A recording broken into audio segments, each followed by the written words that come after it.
Muharram special chonge biscuits recipe. 1 cup తురుముకున్న కొబ్బరి, కొన్ని గుమ్మడి గింజలు, పప్పీ సీడ్స్, అదే అండి కస్కస్ అంటారు కదా, ఖర్జూరము, ఎండు ఖర్జూరము, ద్రాక్ష అండ్ ఆల్మండ్స్, బాదం పప్పులు, జీడిపప్పులు అండ్ ఇలాచీ అండి, అండ్ పిస్తా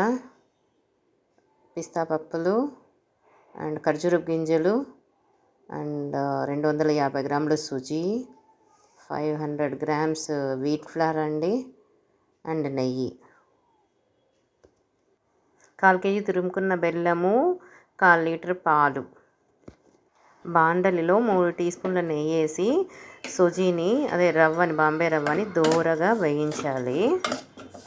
సూజీని వేరే గిన్నెలో తీసుకొని మళ్ళీ బాండల్లో నెయ్యి వేసి అన్ని డ్రై ఫ్రూట్స్ 1 by 1 వేసి నీట్గా బాగా దోరగా వేయించాలండి. చక్కగా వేయించాలి. అన్ని డ్రై ఫ్రూట్స్ 1 by 1 కట్ చేసుకున్నాం కదా, ఒకటి తర్వాత ఒకటి వేసుకొని చక్కగా వేయించాలి. బాదం పప్పులు తొక్క తీసి చిన్నగా కట్ చేసి వేసానండి, బాగుంటుంది టేస్ట్. ఎప్పుడు మొహరంకి మా అమ్మ చేసేదండి ఇది.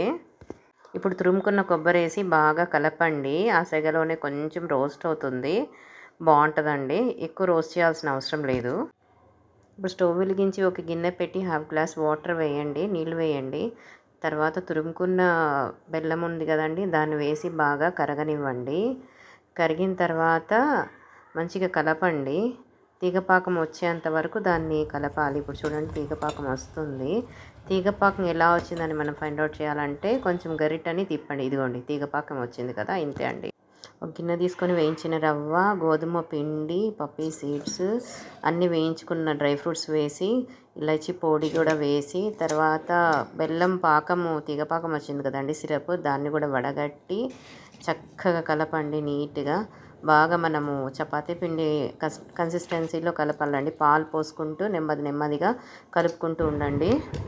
చిన్న చిన్న ఉంటలు చేసుకొని రోలింగ్ పిన్తో మందంగా రుద్ది మీ ఇష్టం వచ్చిన షేప్లో కట్ చేసి స్టవ్ వెలిగించి పెనం పెట్టి ఇవి మధ్యలో నెయ్యి వేసుకుంటూ అటు ఇటు తిప్పుతూ బాగా దూరగా వేయించండి. చాలా టేస్టీగా ఉంటాయి. చిన్నప్పుడైతే మేము చాలా ఇష్టంగా తినేవాళ్ళం అండి, చాలా అంటే చాలా ఇష్టంగా. మా నాన్న కూడా చిన్న పిల్లడిలాగా తినేవాడు.